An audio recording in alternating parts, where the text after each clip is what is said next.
Break Fix Podcast is all about capturing the living history of people from all over the autosphere, from wrench turners and racers to artists, authors, designers, and everything in between. Our goal is to inspire a new generation of petrol heads that wonder, how did they get that job or become that person? The road to success is paved by all of us because everyone has a story. Tonight's guest needs almost no introduction. He's been part of the NASCAR community for over 20 years, and Steve, the Postman Post, has been one of the mainstay voices of MRN for the past 13 years, while carving out a niche in television projects, reporting, and being a talk show host for programs like The Winged Nation. He joins us tonight, and we pick up where part one of the IMRRC's Life in the Fast Lane leaves off. Folks, picture it, Watkins Glen, December of 2017. And with that, let's welcome Steve to Break Fix. Hey. Like I said, Steve, in the introduction, in part one, we were settling in at the MRN. You were talking about how Wing Nation was picking up speed, and you had just met your longtime hero, Pete Cordes. And it's been nearly 7 years since then. So let's talk about, where is Steve now? Take us on the journey from 2017 to 2024. Well, it's interesting because you held that cover up. And where I'm at is the hair is obviously longer. I think I've shed about 60 pounds since then, too. I've seen some of those pictures that kind of pop up every once in a while. And it's been an amazing journey. It's been a remarkable journey and really, really good. Wow, where have I been in 6 years? A little bit of everywhere. And it's been all over the map, if you will. I guess big picture as far as the motorsports goes, just continuing on as the lead pit reporter now for Motor Racing Network. Absolutely love my work with MRN. I was sharing with some folks that as we wrapped up the 2023 season, I think this year I maybe enjoyed my NASCAR coverage and being part of the NASCAR coverage as much as any other year. And this is the 21st year that I've been on the road with MRN. So really, really enjoyed the season with NASCAR. Love being on pit road. I still just absolutely love the men and women who work on these cars, whether it's the technical engineers or the mechanical guys that are up under the car and inside of the car, or those athletic pit crew members. I just absolutely marvel at how they work on these cars. Always cool to hang out with the drivers. Always cool just to get into the people involved with the sport. So have you learned the difference between a screwdriver and a ratchet since 2017? No, it's still served me well not to know the difference between that. I know what a hammer is, so I do know what a hammer is exactly. But now, as I shared in my visit back in 2017, and it was Eli Gold, the great broadcaster, the voice of Alabama football, many, many years with MRN. He says, you don't need to know the answers. You just need to know the people and ask the questions to get the answers. And so I still don't know a ratchet or a socket wrench. Thus far, it's still served me all right in the past 6 years and the previous years to that. In addition to all your duties at MRN, you're also still part of Winged Nation. And like we were talking about, it was just picking up a head of steam back in 2017. So how have things progressed since then? Yeah, Wing Nation has just exploded. It's taken over my life, and that's a good thing. I love wing sprint car racing. We had probably just started the MAV TV portion of the show, and so we have just wrapped up, as a matter of fact, the MAV TV portion. We're in such a beautiful time in communicating in the world, let alone sports, let alone motorsport. And what we found is the constraints of a 30-minute television program broken down in 7-minute segments. We just get someone started talking, and then it's like, hold that thought.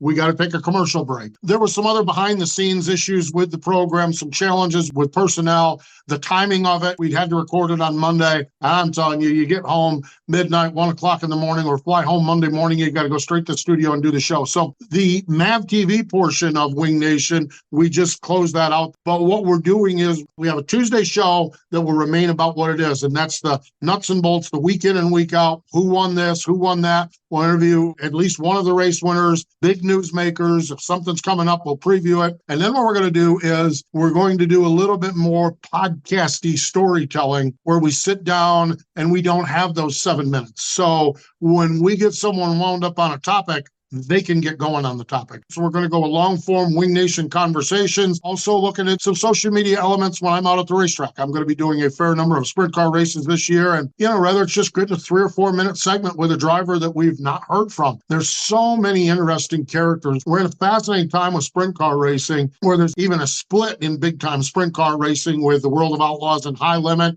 And everyone's worried about where everyone's going. Well, let's say High Limits gets 8 drivers, and let's say the World of Outlaws get 12.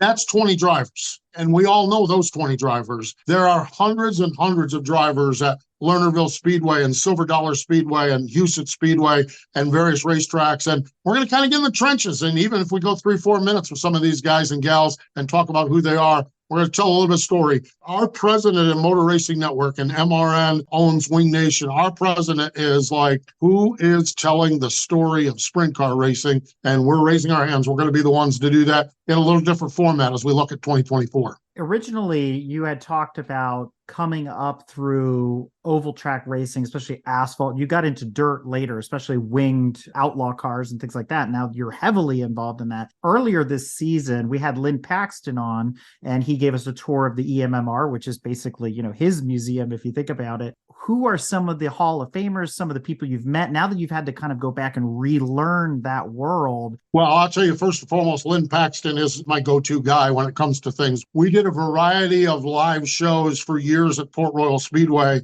And one of the shows we would do on our Saturday night program is all the Hall of Famers, all the classic drivers. And I said, I'll do this under one condition, that Lynn Paxton will co-host it, because Lynn knows everything about everybody and he knows every story about everybody, the true ones, the untrue ones, and all of those that fall in between. Lynn has always been a great resource to me as far as that goes. And it was fascinating. You mentioned Lynn Paxton. I always get a little bit of a chuckle. My local track was 5 Mile Point down in the Binghamton area, which sadly, I think we've lost 5 Mile Point. We were supposed to lose it last year. It got a stay of execution, but sadly, I think we've lost it this time, and it looks like it's going away. And in 1972, there was a World of Outlaw race there. And I went to that race as a kid, never remembered anything about it. Now here I am doing Wing Nation. So I am in Lynn's museum getting the grand tour as only Lynn can do. And he said, what's your background in sprint car racing? Well, I said, not a lot in sprint car racing, just as I shared with everybody at the talk 6 years ago, not a lot in sprint car racing. I said, there was a race at 5 Mile Point I went to in 1972,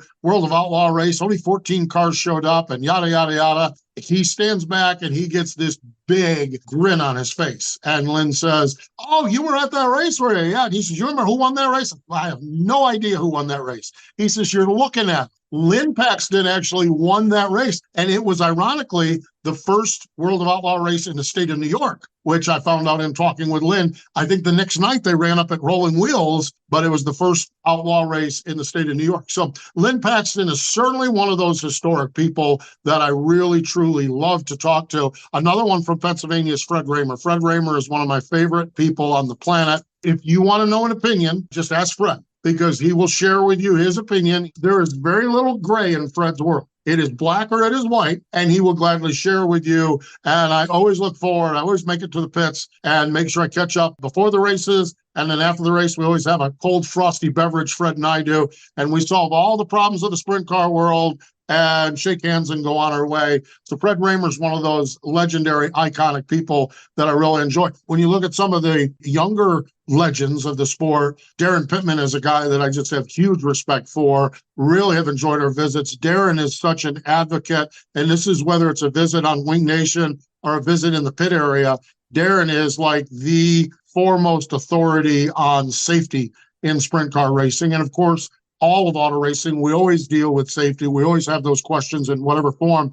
Darren is just a wealth of information on safety in sprint car racing. Always enjoy chatting with Joey Saldana. Joey is just such an interesting guy. So he looks like an accountant, but he drives like the Tasmanian devil. I mean, it's unreal how Joey Saldana is just such a great, great person in the sport. Great, great guy. And honestly, one of the guys, and he is future Hall of Famer. He's not there yet. But one of the guys that I have just truly enjoyed is Donnie Schatz, 10-time World of Outlaw champion. we just have hit it off really well over the course of time, Donnie and I have. So, you get into the sprint car world, and when you're hanging out with guys like Donnie Schatz and you're interviewing guys like Sammy Swindell and Joey Saldana, Terry McCarl is another guy I love. Just spent some time with Terry at the World Finals at Charlotte. We solved all the world's problems in the trailer one night before we even got started. Really enjoy talking to the legends of the sport. Love the talent in the sport, the present talent in the sport, but love talking to the legends of the sport as well. I got two more names to throw at you. Damian Gardner. We recently sat down for a movie night with our friends at the International Motor Racing Research Center and watched his documentary about going from the West Coast version of Outlaws to doing land speed in a late model there. And so I'm wondering, have you had a chance to sit down with Damian the Demon? I had one chance with Damian probably 7 years ago. Auto Club Speedway in Southern California, they did a tribute to the California short track racers. They had Brent Kading down, but they had Damian there. And I actually interviewed Damian on a stage show that we did there. And it is fascinating to listen to his stories about sprint car racing, the Demon. He certainly earned that nickname, but then the land speed and the things they did with that car and the way that that car went. I think that you have got to be a special, not wound too tight person to run a sprint car on a dirt track. Damian Gardner says, here, hold my beer. I'll show you what really whacked out is. And he is absolutely amazing. Great conversation we had there on the stage, actually, at Auto Club Speedway. Let's rewind the clock a little bit and talk about Pete Cordes and his wife, Judy. You were just reigniting that relationship in 2017. So how has that played out? Eric, I've dropped the ball on that one totally. Pete and I would talk to each other a couple times a year on the phone,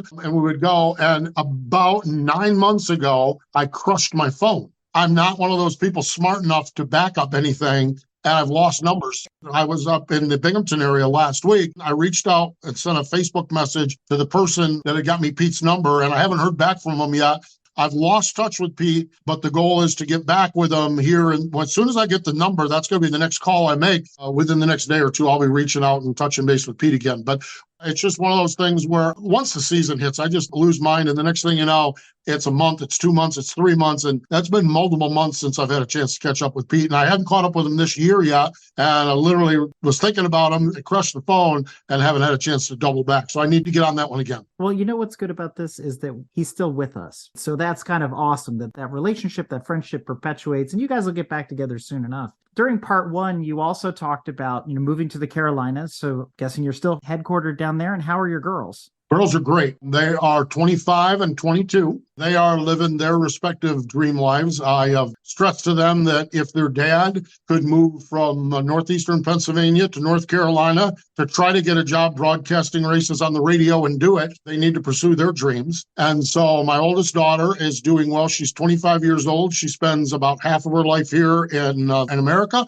She spends the other half of her life in India. She is a yoga instructor. Ayurvedics is a holistic medicine that she does. She is a counselor in that. And then some spirituality as well. She knows who she is. She's trying to figure out how to monetize it, but she's doing really, really well. And I love the path she's on because she's just as I did with my passion. She's chasing her passion. You chase your passion, you'll figure out a way to make it work. She's doing really, really well. My youngest one is far more traditional in that went to college and did that. She is in what they call a gap year. She just wrapped up. She graduated from Charlotte with a theater degree, and she is literally not in school. She is working at a cat cafe. She's living with 4 roommates, and she's working at a dance studio. And it's been fascinating because she graduated in May. She said she wants to take a year before she starts doing anything. And over the Thanksgiving break, she's like, Seattle has a really interesting theater scene. Of course, there's Chicago. Of course, there's New York. She said there's some other cities that have a really nice theater scene. So I think she's finding her way as well, and she'll do well also. So my girls are doing really, really well. I'm fortunate. As a matter of fact, we spent some time over Thanksgiving weekend up in Pennsylvania, all of us together. So they still like to hang out with dear old dad every once in a while. I share that in common with you. I have 2 girls as well. They're a lot younger, but one of the things we pride ourselves on here at Grand Touring is that we want to perpetuate motorsport into younger generations. And one of my biggest things that I subscribe to is make the kids part of your life, not really the other way around. And so I wondered from your original talk, if you were dragging the girls with you to the track, what their track life was like. Did it rub off on them? Do they enjoy it in any way? Mine are still coming up. They're coming up through the sports car and endurance world. So they're seeing cars that they can relate to, Lamborghinis and Porsches and things like that they can relate to. I'm going to put air quotes around that. So what was it like for you as a dad with two girls in the world of motorsports? Sierra, my oldest one, really never caught on to it. And she's my free spirit, just never caught on with her. Now, Summer, my youngest one, she started going with me to the summer shootout. I do the Tuesday night summer shootout at Charlotte Motor Speedway. And she would go because of the cute boys out there at the racetrack. Well, she's no longer going because of the cute boys, but she goes every week and she hangs out and watches and she knows all the storylines. So it's not nearly as involved as I am, but she still follows the sport. They all follow that. I mean, they know who wins the NASCAR races. They follow along. It's funny with Summer, though. I always joke around with her. Ben Rhodes is our Truck Series champion, and now he's a two-time champion. I am not mistaken. I know one of these facts is maybe, the other one is truthful. She may have been the first person to join the Little Ben Rhodes fan club when he was running a Legends car out at Charlotte. That may or may not be true. If not, she was second or third. The one thing I know is that he was her first celebrity crush. And I busted her and Ben about that. Ben is happily married and winning Truck Series championships, and she's doing her thing. So she follows along with it a little bit, not nearly as much as dear old dad, but I think they have a really good respect. Some of her friend group now, they've got into watching the Formula One races. And so they'll get up on Sunday morning and do brunch and watch the Formula One races. And I think that's awesome. Racing is a social thing. And if her friend group, if it's Formula One, if it's sprint cars, wherever it is. So I think that's really, really cool. You being in the profession of motorsports, you have to stay in tune with what's going on during your season in your discipline of motorsport. Is there a guilty pleasure? Is there another discipline in motorsport that you enjoy watching? Or maybe when you take some time off, you're like, you know what? I want to go check out a race over at X. What is X? I've been very, very fortunate with MRN's NASCAR coverage. We cover Cup, Xfinity, Truck, ARCA, and some modified races. With Wing Nation, we cover Wing Sprint Car racing. I do Tuesday Night Legends racing at Charlotte Motor Speedway. I do micros and box stocks out at Millbridge Speedway. Then I do some pay-per-view with late model stock racing on asphalt in the Carolinas. Those are all the things that I work in, and I love every one of them. My guilty pleasure is dirt late model racing. Dirt late model racing is the one series where I refuse to work anything in it. I actually turned down a pay-per-view gig because I'm like, I've got to keep something where I'm just a fan. I've got to keep one aspect of where I'm just a fan. So for instance, a couple of weeks ago, there was a Saturday night race at Lancaster Speedway, which is a half-mile dirt track southeast of Charlotte. And then one of the historic great late model races is at Cherokee Speedway in Gaffney, South Carolina. The Blue Gray 100 pays $20,000 to win. And they had these two paired up. And I literally lived for that weekend. Got up Saturday morning, did my thing, went to the track, paid my money, had my cooler, went in and sat down and watched the late models. They were great. They started the show early, so it was a cold November evening, but we were out of there at 7:30. Home, restocked the cooler, got up, went and tailgated over at Cherokee, paid my money, went in and sat there and watched the dirt late models. So I really enjoy the dirt late model racing, and I've traveled to the western part of North Carolina for some dirt late model races. There's a couple of other bucket list races that I'm going to get to, but I'm really working diligently not to get involved in it. I want to keep that as my fandom. I'm starting to actually know some of the drivers and which ones I follow and which ones I like, and there's some incredible racing there. So that's my guilty pleasure, dirt late models. Have you gotten behind the wheel of any of the race cars? Have you been on track? Years and years ago, when I was at 5 Mile Point Speedway, I was writing for Gator Racing News up there out of Syracuse. I did a media race, and I learned really, really early that I was not cut out to be a race car driver because I am the most calm, mild-mannered person on the planet.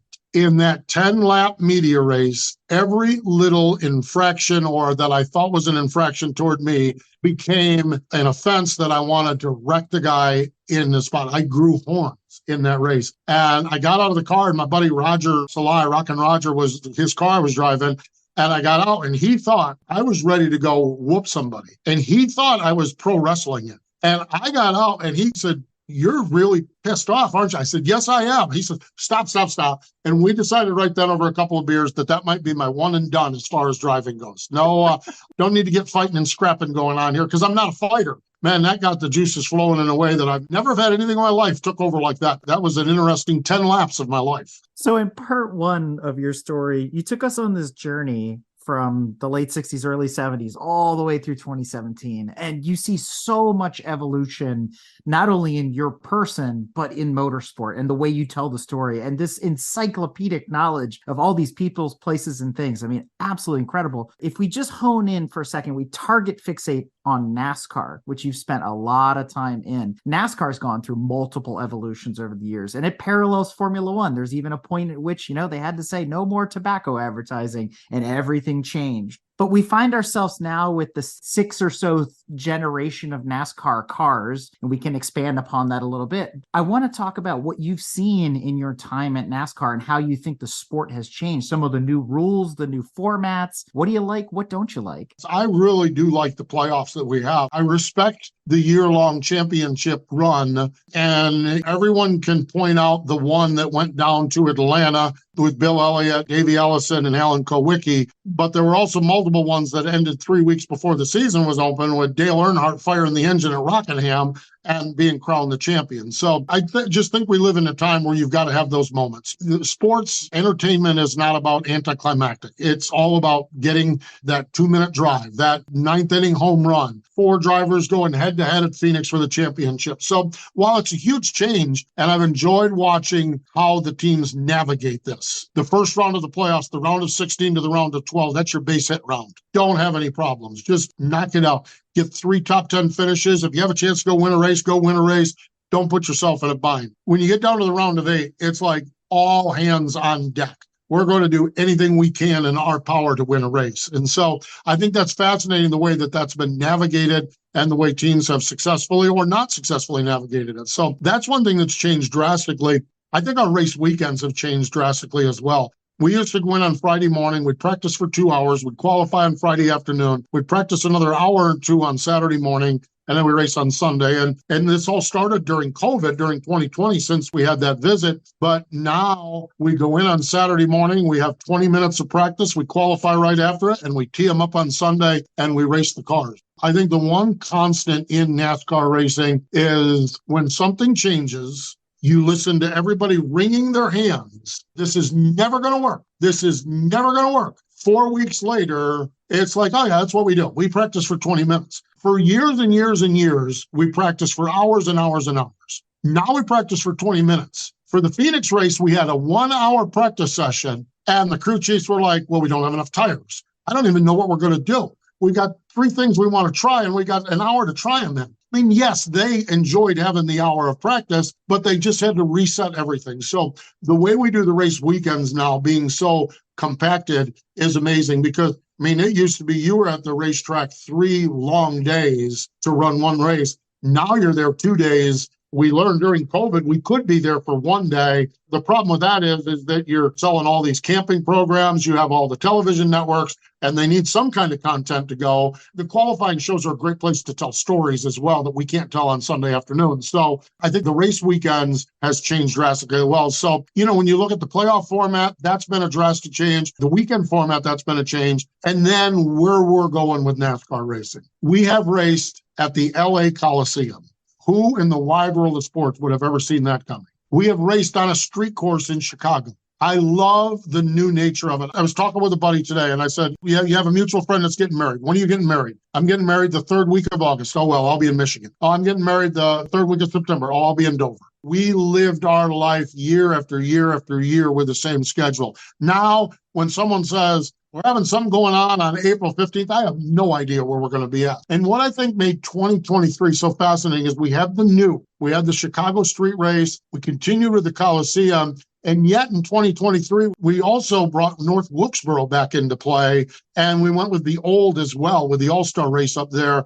I think it's fascinating where we're at with the schedule. We're bringing Iowa onto the tour this year, and it's going to be interesting to see where we go with the schedule. Are there other coliseums or venues we can race in? There are obviously other street courses we can do. So stay tuned and see where we go with it. And I think the other thing is we'll probably know more after this year. Is the Coliseum a 3-year deal? Is it a 4-year deal? And then we go somewhere else for 3 or 4 years. Then we come back to the Coliseum. In Chicago, it's a 3-year agreement. Do we do 3 years in Chicago and then go do the Meadowlands for 3 years and then go do Seattle for a year or 2 and then back to Grant Park in Chicago? This is not your dad's NASCAR, where we went to Pocono twice a year, whether we needed it or not. Now we're all over the map. We're going to Watkins Glen next year in the playoffs in September. I think that's awesome to have that race in September. I love where we're at with the variety in the series and not knowing one year to the next where we're going. So you mentioned the All-Star race, which brings back memories of IROC, the International Race of Champions. Do you miss those days? I lament about how we need to bring IROC back. Yeah, I really did. I loved when you would have Eddie Cheever and Dale Earnhardt arguing at Daytona. Al Unser Jr. slinging it around with A.J. Foyt and Steve Kinzer at Darlington. SRX has attempted to do it, and it's a good attempt, and what they're doing there is fine. But it's not been the IROC series. It's not been the old Jay Signori IROC series. And I would love to see more of that. I think when we look at, and we had a cycle there, a period of time where the Rolex 24 was looking a lot like that. I loved that when we had the Rolex 24 with all the NASCAR drivers and all the IndyCar drivers. We've gotten away from that a little bit. I know AJ Allmendinger's ran it some, and we've gotten away from that a little bit. I don't know that the feasibility of IROC, but to me, it's like the Rolex 24 seems almost like a no-brainer. Why can't we do something there where we get more of the NASCAR drivers? The international crowd is already there. The IndyCar crowd is there to some degree. But to me, it would be really, really cool to see something like that. To me, it seems like the Rolex 24 is a simpler ask and get than maybe a separate IROC series. I think that's a little bit heavy lifting that we're going to do. I'm glad you brought that up because that takes us back to 2001, which is a great year and a bad year at the same time. And we had Andy Pilgrim on the show 2 seasons ago, and we talked about his time at Le Mans and at Rolex. And obviously he was Dale and Dale Jr.'s teammates in the C5R back in 2001. To your point, for me, seeing the Earnhardts and seeing some of the other folks coming over from the other disciplines to run in sports car endurance, it was like, wow, this is a meeting of the greats. And I think 2001 was probably one of the best years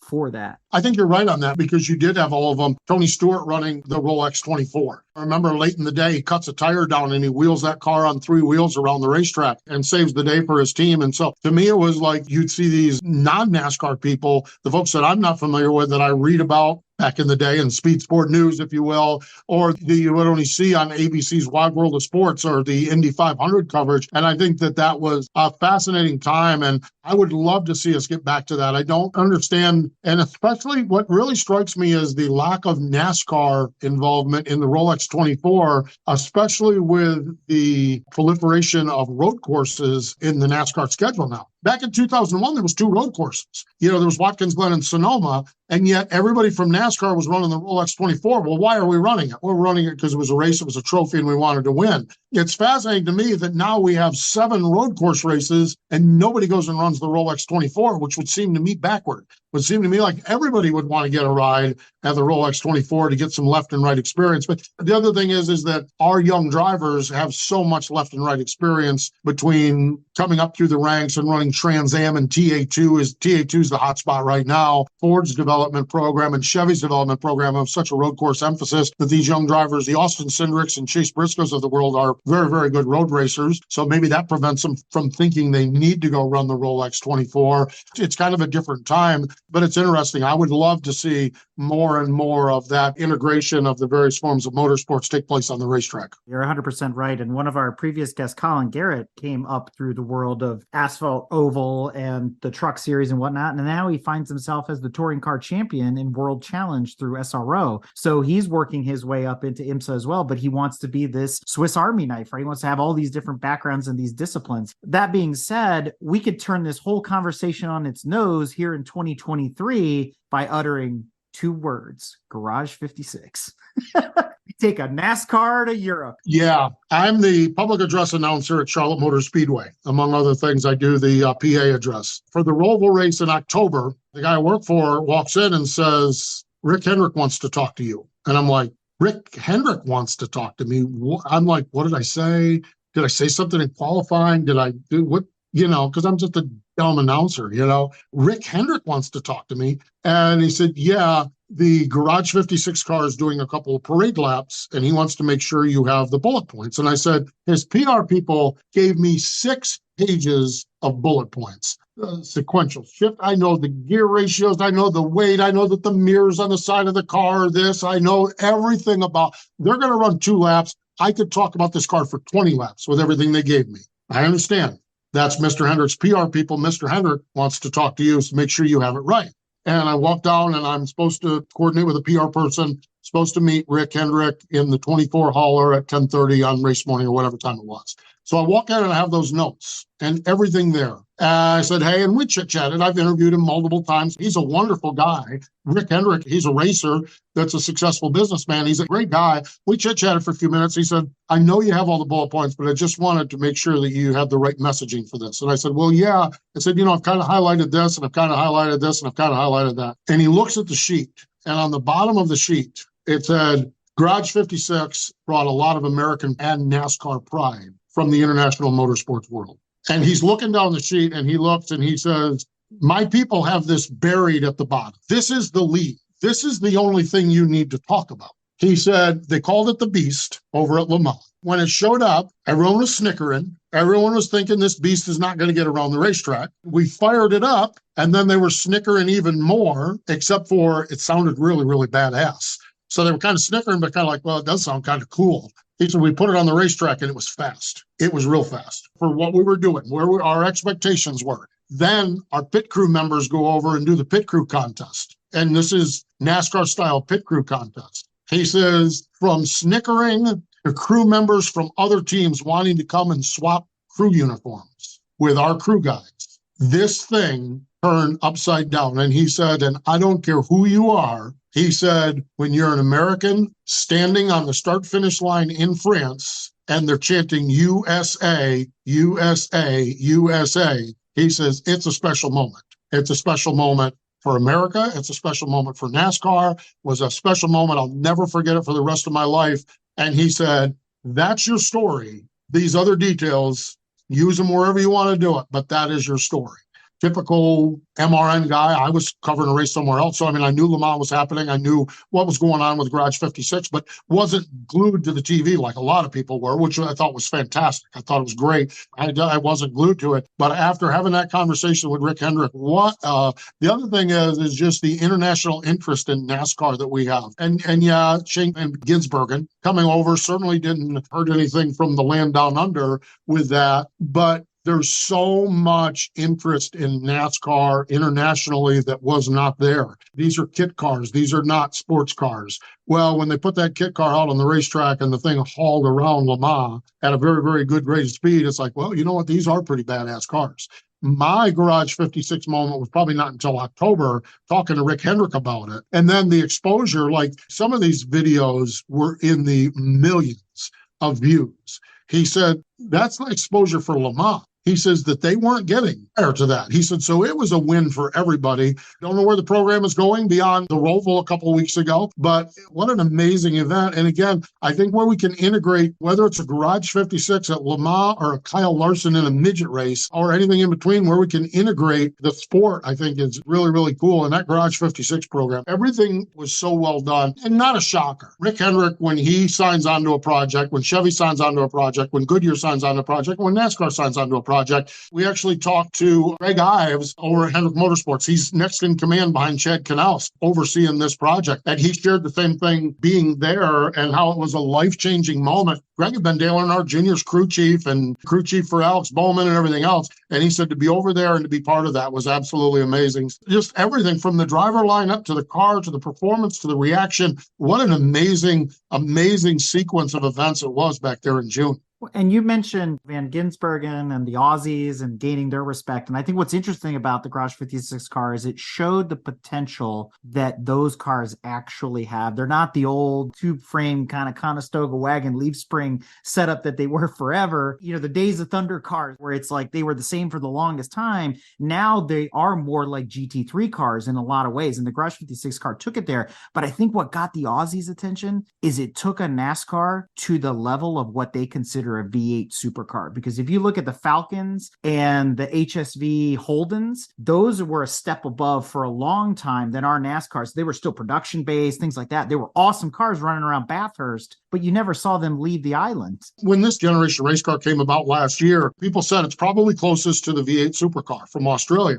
People always say, well, except for this and except for that, it's easy to do the except fors. And so it's its own car. And NASCAR wanted it to be its own car, its own identity. And we get all of that. Shane Van Gisbergen, when he came over, it was the perfect sequence for an international event like that. It was a racetrack that nobody had any seat time. It was a street course where he has far more seat time than any of the NASCAR drivers. It was a wet track condition. And it was a car that he was more similar to than he would have been the old 1956 Ford rear end truck arms that we run forever. And so it was a perfect storm. But what an amazing sequence of events. June 15th, approximately, we're in Le Mans with Garage 56, and we get to July 4th weekend, and an Australian supercar champ is winning a NASCAR Cup Series race. What a year for NASCAR. What a 3-week period it was. And when Shane gets out and talks about how that car drove and how that car raced and how it went and everything like that, I don't necessarily care for all of the stock parts. I'll just be honest with you. I like the engineers and the crew chiefs to have a little creativity. I also get why we don't have that, because enforcing it and policing it becomes a whole lot of gray area. I get why we do it. I'm not necessarily sure that I'm in favor of it. I like a little creativity and ingenuity. But I talked to Mike Rockenfeller as well, and he said, this car is just incredible to drive. You guys take for granted this car, that it's just a stock car. He says, this car is absolutely amazing. And so when you have guys like Rockenfeller and Shane, and Jensen Button has talked about the car as well, because he had some starts, and you talk about that, and it's like, it's probably pretty good. It's probably a pretty cool beast that we have here for this generation of race car. Then we had a want moment this year in NASCAR. We brought over famed Formula One driver Kimi Räikkönen. Yeah, it's just, they're not all going to win at Chicago. But this is what I love where we're at with NASCAR, is you have team owners like Justin Marks that's willing to do this Project 91 car. That's what Kimi drove. And actually, what was weird was that his first effort at our Watkins Glen 2 years ago, or 2022, was better than what it was when he ran it this year.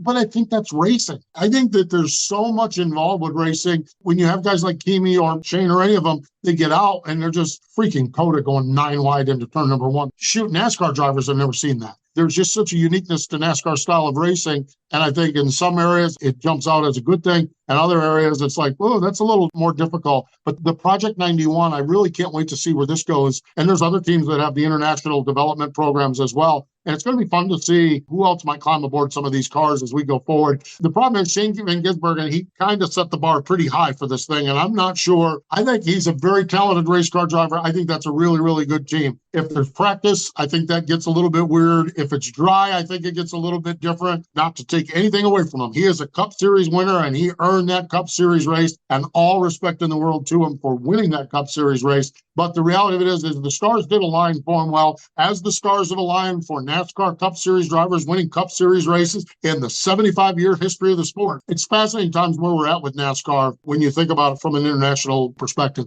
You mentioned during COVID, things changed again, right? And it's always in a constant flux and growth. But we also sort of took a shot in the arm to the virtual world. And that brought in iRacing as a replacement for racing at the real tracks because they were all closed. We couldn't be there. Did you find yourself calling races in the virtual world too? I did not do any of that. I've not done any virtual races at all. The TV crew, Fox, they just went with their normal Fox crew when they did those races, which they should have, and we didn't call any radio races. What we did with MRN, we went in a total different direction with MRN and created a whole new product. On Sunday afternoons, would put together 2-hour classic races. And we started with like 9 stations, grudgingly taking them. Well, then the next thing you know, 15 stations won. I think now we have a classic race that airs every week and it's distributed to radio stations. I think there's 70 or 80 radio stations that are taking them now. They might run them at 10 o'clock on a Sunday night. So we went that way. But when it comes to the virtual stuff, I think the virtual thing was so fascinating. And we got into this also with the World of Outlaws. They were even maybe a step ahead of where NASCAR was. I don't remember. It all runs together now. Comparable time-wise, because we were in that short window of time in 2020. What it did was, first off, it was entertaining. Those early days of COVID, we didn't know if we were all going to live or we're going to die. Couldn't go anywhere. If you had to go somewhere, everyone was masked up. Nobody wanted to talk to anybody. Nobody wanted to do anything. And here it is on our TVs. Here is NASCAR on our TVs running virtually.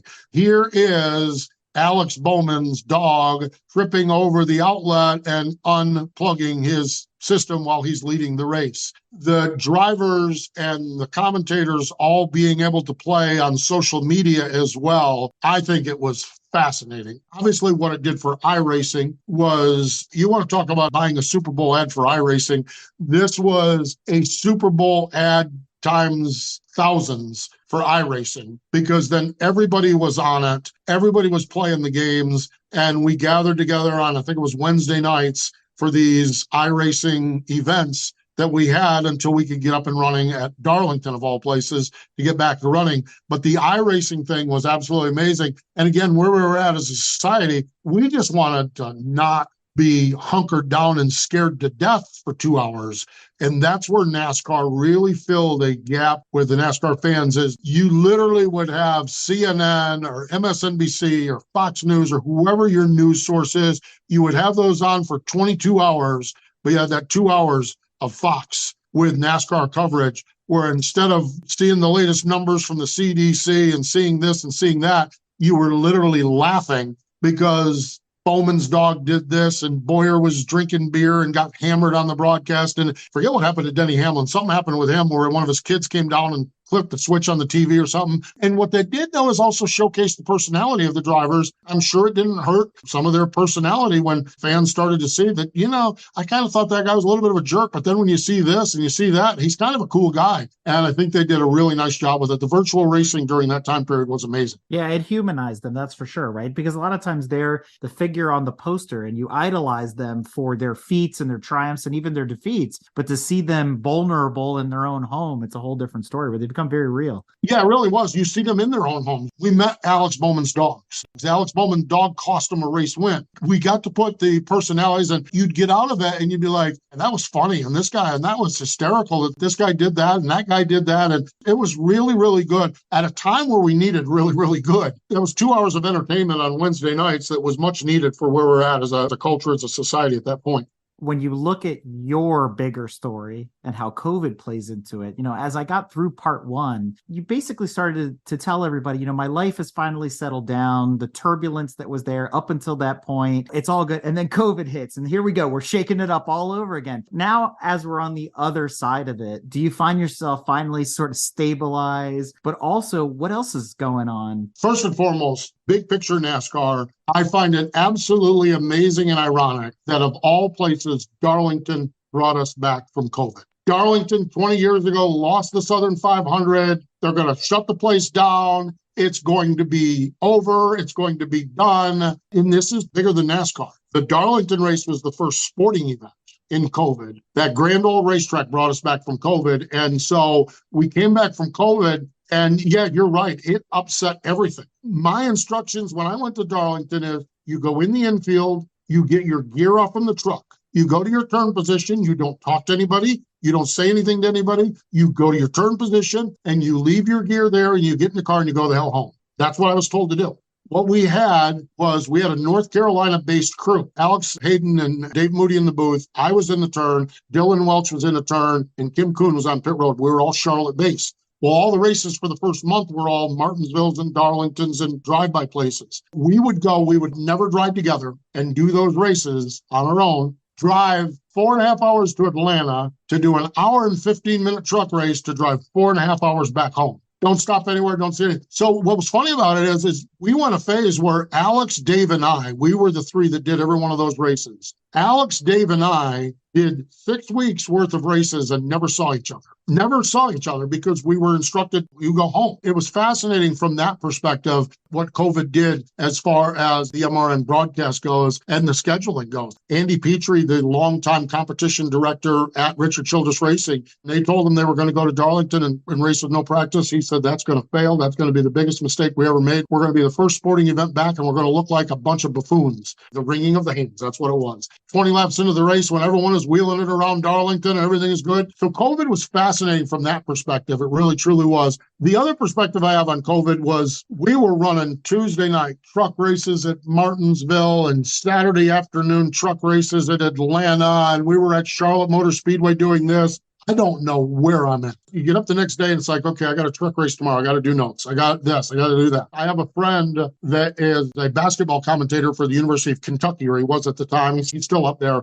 And so he sent me a note, how are you doing? So I called him. I said, dude, I don't know whether I'm coming or going. I'm wore out. I've got so many races. I'm just going crazy. This is unreal. Not complaining, running us into the ground. And so finally, after I bitched about being busy for like 5 minutes to him, I come up for air and I said, so how are you? And he said, a whole lot different than you. And I said, why is that? And he said, if the SEC decides not to play football this year, I'm unemployed. I'm like, well, you don't do football. He said, no, but football in the SEC pays for everything else. And if the SEC decides not to play football this year, I'm unemployed. I'm like, oh, so I guess me whining about all my work is probably not necessarily what you needed to hear today. We had a good chuckle over it and everything like that. So I'll never forget that COVID time period and what that was and how that changed the sport, how it changed Zoom calls. Prior to COVID, nobody did Zoom calls. During COVID, that's how we did all of our media sessions was via Zoom call. We still use the Zoom call regularly, frequently. So as far as we went through COVID, and you're right, things have settled down a little bit now. We're back into the routine of NASCAR. And this year, I've enjoyed my NASCAR time this year, maybe more than any other year.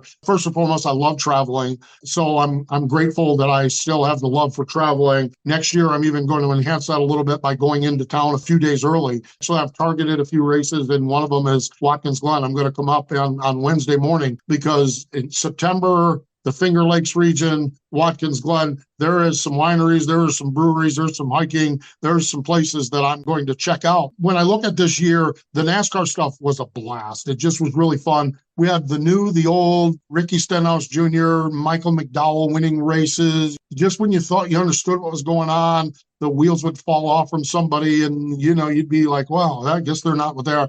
Beyond that, probably since 2017, I've added kids racing. I do stuff at Millbridge Speedway, which is a great little dirt track that runs a kids program. And this is where the Brexton Bushes and the Owen Larsons and all of the kids, they run these little box stock carts. And on a Tuesday night, we'll have 100 kids out there racing cars. So I do that program is what I've added to it. And the other thing I probably added from a racing perspective, I've added some health and fitness projects that I'm doing. I'm dabbling with my own blog site called Postman 68. The 68 is for Pete Cordes, as a matter of fact. I'm working on that. I've got 2 or 3 different ideas. This is never going to be NASCAR.com. It's never going to be huge. It's little things that I enjoy. Started blogging and writing some columns, and I really enjoy that. I've got a couple other things I'm going to do and just kind of develop that a little bit. So it's out there at postman68.com. It's funny, I get working on one thing and I get behind on another. I have my race count on there. I'm at 129 races this year. I haven't got caught up with that. So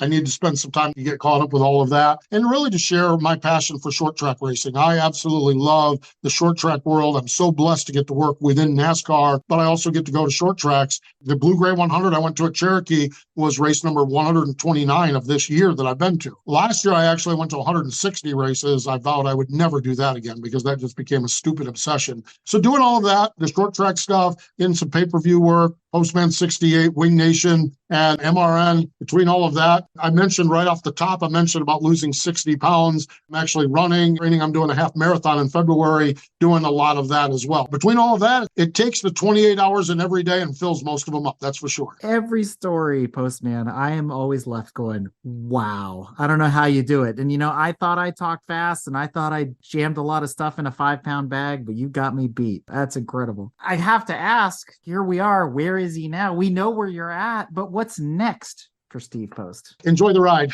I'm that little kid that announced my Matchbox cars that I shared back in 2017. I think part of it is just that I'm that guy that caught my dream. First and foremost, I'm a radio guy. I don't even own a television. And there are about 6 or 8 people on the planet that make a living calling NASCAR races on radio, and I'm one of them. That's something to be grateful for. And so I really have worked hard to enjoy the ride, enjoy my passions with sprint cars, enjoy my passions with short tracks, enjoy my passions with running and health and fitness. If I'm going to do this and enjoy it, I might as well try to live a little bit longer and enjoy it a little bit longer as well. I'm at a really good spot. Our leadership at MRN, it's never been bad, but there is a significant level of respect that we have from our leadership at MRN. If you have the respect respect to the people you work for, boy, I'm telling you what, life gets a whole lot easier. I could use a few more bucks in the quarterly pay. Yeah, it'd be nice if they'd give me first class tickets on a plane instead of steerage where I end up going. But the bottom line of it is that we're at a really good spot with our team. So here's a fascinating little MRN factoid. If it's Jason Toy and I on pit road,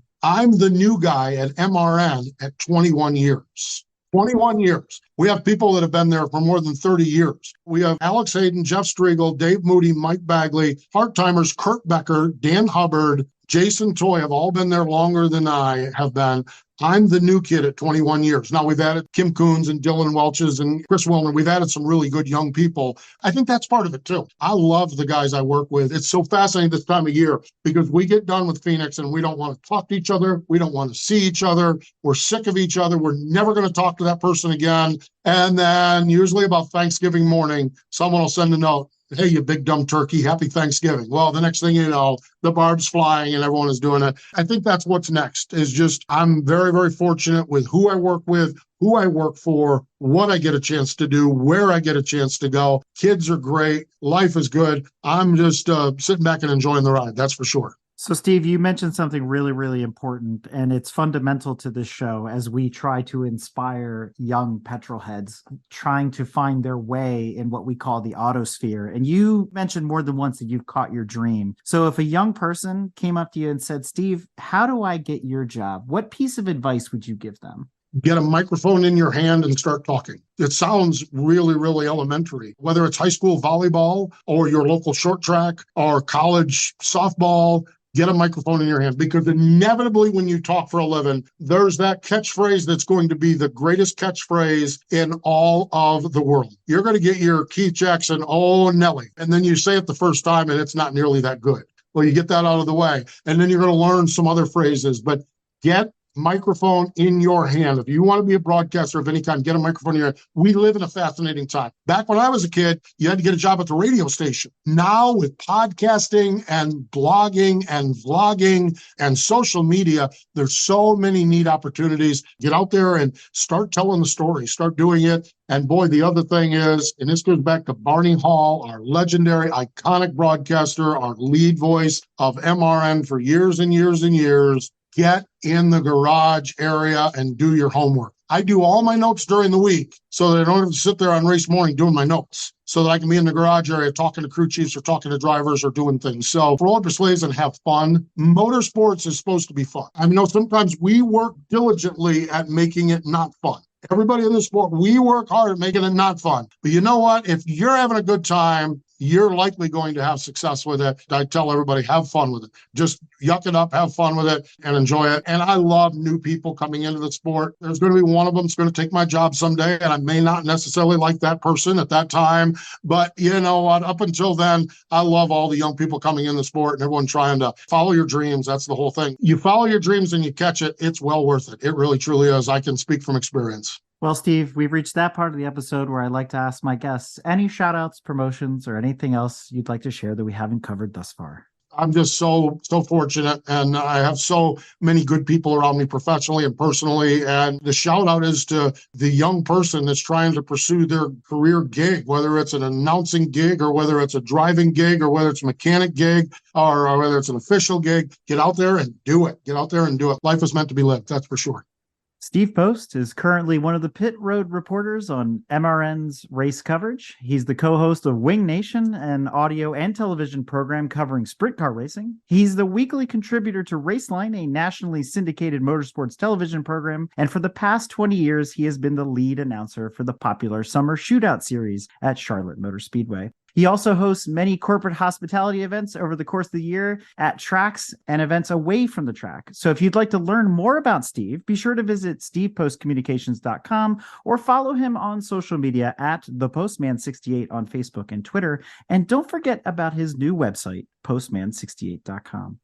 And with that, Steve, I can't thank you enough for coming on Break Fix and wrapping up your story here with part 2. You know, you talked a lot about Pete Cordes and how he changed your life and he was your hero. I want to take a moment to remind you that don't forget that you're a hero to many petrol heads out there as well in various disciplines of motorsports. And on behalf of all those folks, I have to say it's been an honor to share your story. Really great to catch up with you. Thank you for the kind words. And I'm fortunate, and I think I understand a little bit of that, and I appreciate it. I'm just a kid from Halstead, Pennsylvania that's living my dream. This episode is brought to you in part by the International Motor Racing Research Center. Its charter is to collect, share, and preserve the history of motorsports, spanning continents, eras, and race series. The center's collection embodies the speed, drama, and camaraderie of amateur and professional motor racing throughout the world. The center welcomes serious researchers and casual fans alike to share stories of race drivers, race series, and race cars captured on their shelves and walls and brought to life through a regular calendar of public lectures and special events. To learn more about the center, visit www.racingarchives.org. This episode is also brought to you by the Society of Automotive Historians. They encourage research into any aspect of automotive history. The SAH actively supports the compilation and preservation of papers, organizational records, print ephemera, and images to safeguard, as well as to broaden and deepen the understanding of motorized, wheeled land transportation through the modern age and into the future. For more information about the SAH, visit www.autohistory.org. We hope you enjoyed another awesome episode of Break Fix Podcast, brought to you by Grand Touring Motorsports. If you'd like to be a guest on the show or get involved, be sure to follow us on all social media platforms at Grand Touring Motorsports. And if you'd like to learn more about the content of this episode, be sure to check out the follow-on article at gtmotorsports.org. We remain a commercial-free and no annual fees organization through our sponsors, but also through the generous support of our fans, families, and friends through Patreon. For as little as $2.50 a month, you can get access to more behind-the-scenes action, additional pit stop minisodes, and other VIP goodies, as well as keeping our team of creators fed on their strict diet of Fig Newtons, gummy bears, and Monster. So consider signing up for Patreon today at www.patreon.com/GT Motorsports. And remember, without you, none of this would be possible.